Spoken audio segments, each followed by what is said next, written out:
Take us back to 2013. What happened? So I was 19. I was on a ski season, so I decided to take a gap year before I went to university. And our coach journey home, it was like any other. We'd finished the 5 months, and the brakes on our coach failed. We were on a bend. We came round the bend, and our coach just sped up, and hit the side of the cliff. Gosh. It burst into flames, and I was in the wrong place at the wrong time. You were sat right behind the driver. That's right, yeah. And the driver unfortunately lost his life, but he saved everybody else's, so he's a hero, you know. Yeah. Because he announced, didn't he, just before the crash, he said, like, hold on, because Yeah. he was trying to avoid you going over the cliff. Yeah, so he basically said, I've got no brakes, we're going to go. And rather than run, he stayed at the front knowing that he would lose his life. Wow. So, yeah, massive hero.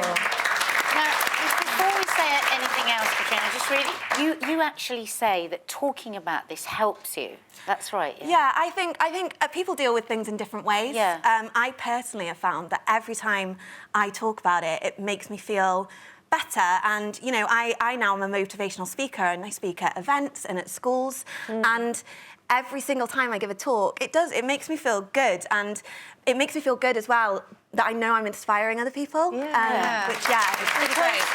So is it right? Is it your friend that got you out of the coach? Yes. And what do you remember in that moment? So I remember being a light, unfortunately. I remember a lot. I remember being on fire. It's a very difficult thing to describe. Yeah. I wouldn't, you know, want it on my worst enemy.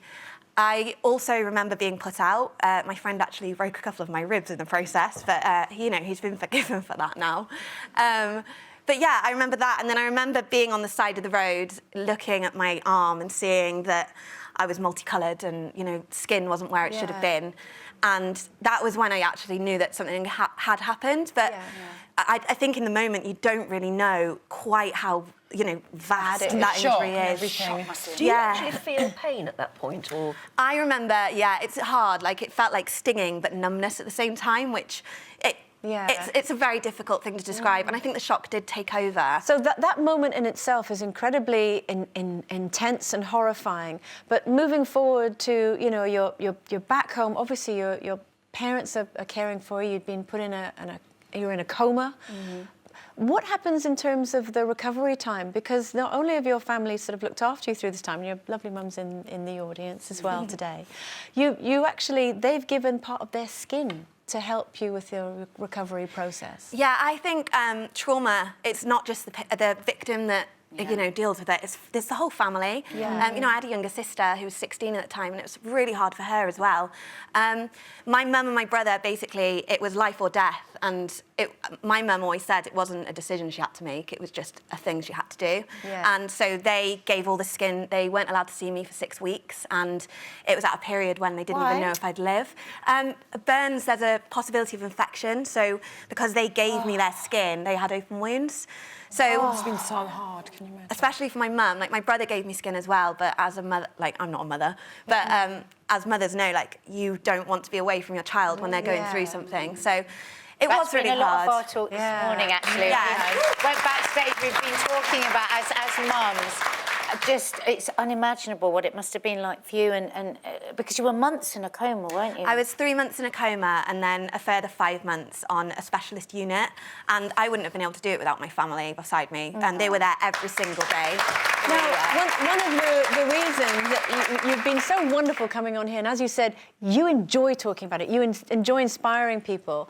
Last year, obviously, we started our Body Stories campaign, just celebrating the fact that we are all unique, and you have decided to do a little video for us. I don't know if we can take a look at the video that Catrin did. Here we go. I cried when I woke up. I now had 1.5 hands instead of 2. My fingertips had gone. How would I feed myself or brush my hair? But now those hands allow me to do everything. Soon it was time to look at my face in the mirror. I held it up, and I sobbed for weeks. Now I can't imagine hiding my smile. My hair, you're back, but boy did I miss you. It sounds trivial, but losing you was perhaps the hardest part of all of this. You were long and brown, my safety blanket. You're back, and I feel like myself again.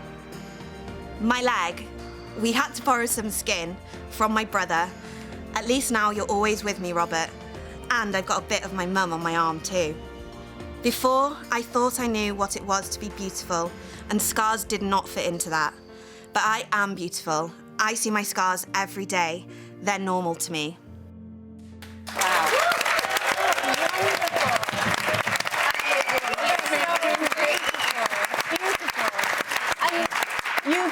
You've been working with Katie Piper as well, haven't you? Yeah, so Katie was actually involved like right in the beginning of my recovery. She was one of the first burn survivors I met. Yep. And she, as you know, is inspiring in herself, just talking to her. Yeah.